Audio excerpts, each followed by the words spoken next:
Hi, it's Kate here. I am the Director of Adelaide Conflict Management, and I wanted to tell you a bit about my story and about why I'm so passionate about assisting people to resolve conflict in their lives. I've been living with conflict pretty much all of my life. My parents were excellent teachers at conflict, and I used to be very scared of conflict and loud noises and people yelling, and I really didn't like it at all. And yet despite that, I have found myself working with people dealing with high levels of conflict pretty much all of my working life. In particular, I have spent pretty much the last 30 years working in the area of child support, assisting parents to make decisions about how much money one parent pays to the other when there's a dispute. And this has been an amazing learning journey for me. I have come across people dealing with very high levels of stress, arguing about things which are most precious to them, which is in particular their children, but then how they also manage that and finance and the boundaries that are set around looking after their children, and that's been a really big learning curve for me. I've also worked in workplace mediation. I've worked with many teams and individuals and assisted them as to how to best manage their conflict.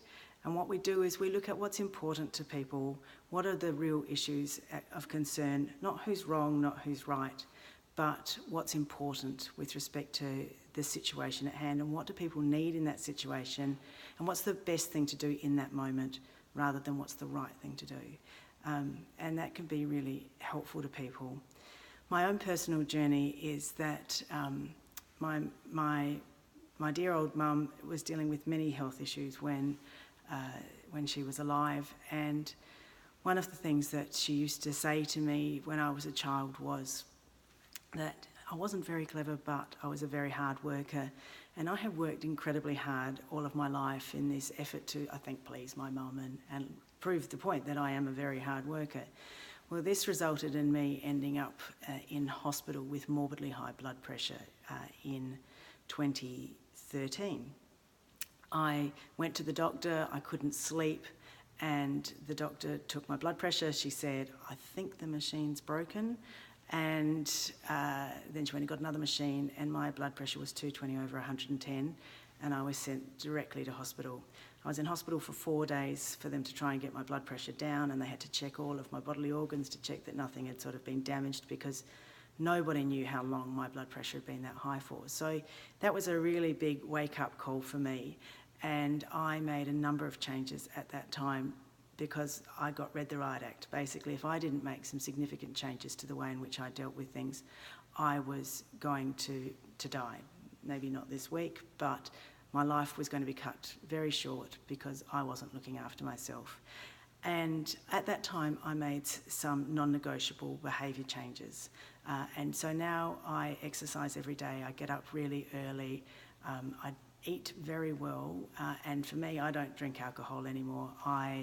I'm not a wowser, I don't mind if other people do, but for me, I'm not very good at moderation, and so I just stopped drinking, and I have to say it's been the best thing that ever happened in my life. I don't miss it at all.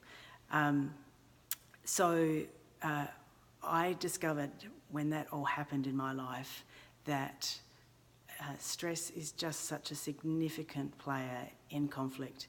And that might seem obvious, but when you're dealing with high levels of stress, you're not always aware of how that is impacting on your other relationships.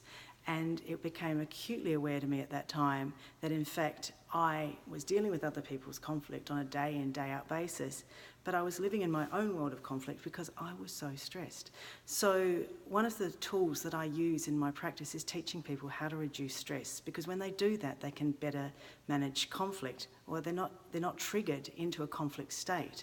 And part of that is looking after yourself and feeding yourself well and getting some sleep and all of that. But the other important way of dealing with conflict is to deal with it quickly, is to resolve issues when they arise, to say things in the moment rather than let things dwell and go round and round in your head, because that just tends to send us crazy. Things become inflamed and much bigger than they really are when we don't deal with them. We can talk about them in our head, but we're not putting them out into the open and dealing with them. So in my practice, I call conflict a gift. It is a gift. It's giving you information. It's giving you an opportunity to deal with something. And I'm passionate about assisting people to put things on the table, and then let's talk about them and let's work out how we can best resolve this by being kind to each other and respecting that we all have different values and needs, and we'll deal with situations in different ways. So if you want to find out more about what I do, I would encourage you to catch me up for a coffee. I'm always open for a chat. I'm an exceptionally good listener because I'm a mediator, and I'd be delighted to meet you.